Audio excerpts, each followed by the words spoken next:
अवां ते छो था वहाबी टोकूं कनि, छो था तव्हां ते वहाबी फतवाऊं ॾियनि जो अवां दीन में इज़ाफ़ो करे पंहिंजे तरफ़ खां ॻाल्हियूं वधाई। पर क़बर खे चुमणु जाइज़ न आहे, पर क़बर खे चुमणु जाइज़ न आहे, क़बर खे हथ रखणु जाइज़ न आहे, क़बर खे हथ रखणु जाइज़ न आहे, क़बर खे भाकुर पाइणु जाइज़ न आहे, क़बर जे पेरनि खां मिटी रखी खणी खाइणु जाइज़ न आहे, क़बर जे पेरनि खां मिटी रखी खणी खाइणु जाइज़ न आहे।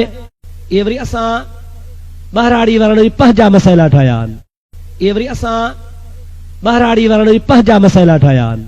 मसनून तरीक़ो आहे त क़बर खां परे थी बीह, क़बर ॾे मुंहुं करे बीह ऐं क़बर जे भर में कुल कलाम ख़ुदा जो कलाम पढ़ी दुआ घुर। बाक़ी बिदअत वारा कम करण पिछाड़ी के माण्हू लूण रखंदा आहिनि पेरनि खां, के वरी चीकी मिट्टी खणींदा। अबा छा आहे चे साईं जी खाक क्या क़बर वारो मिट्टी रखी वियो आहे, या त मुजावर रखी आहे, मुजावरनि जो बि अलाह वाही आहे।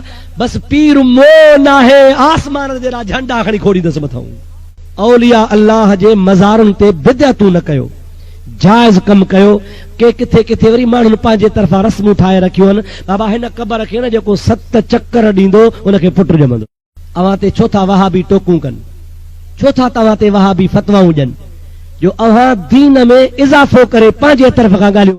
अवां ते छो था वहाबी टोकूं कनि, छो था तव्हां ते वहाबी फतवाऊं ॾियनि जो अवां दीन में इज़ाफ़ो करे पंहिंजे तरफ़ खां ॻाल्हियूं वधाई। असां कॾहिं कॾहिं सफ़र कंदा आहियूं, कॾहिं गाॾीअ में, कॾहिं कार में, कॾहिं कोच में, कॾहिं रेल में, कॾहिं बस में, ॾिठो आहे। लेकिन नाजाइज़ कम न कयो, उते फेरा न पायो, क़बरुनि खे मुंहिंजा दा चटियो न, क़बरुनि जे मथां मुंहिंजा प्यारा भाउ अज़ीज़ तव्हां पेरनि खां मिटी रखी उहा मिटी न खाओ।